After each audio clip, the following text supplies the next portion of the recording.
আসন্ন ফিফা বিশ্বকাপ ফুটবলের এবারের আসরে টাকার ছড়াছড়ি।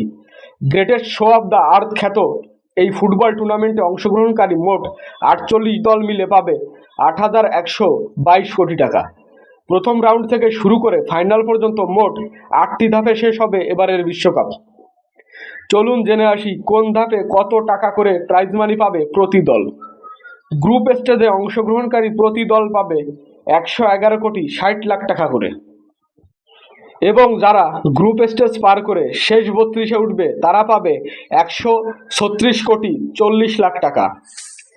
তৃতীয় ধাপে অর্থাৎ শেষ 16তে যারা কোয়ালিফাই করবে তারা পাবে 186 কোটি টাকা। এবার কোয়ার্টার ফাইনালে যারা উঠতে পারবে তারা দল প্রতি পাবে 235,60,00,000 টাকা করে। বিশ্বকাপে চতুর্থ স্থানপ্রাপ্ত দল পাবে 334,80,00,000 টাকা। তৃতীয় স্থান দখলকারী দল পাবে 359,60,00,000 টাকা করে।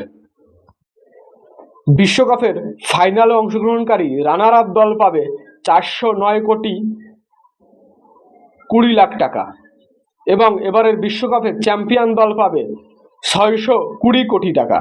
মোট 8,122 কোটি টাকার বিগ বাজেটের বিশ্বকাপ হতে চলেছে এবার।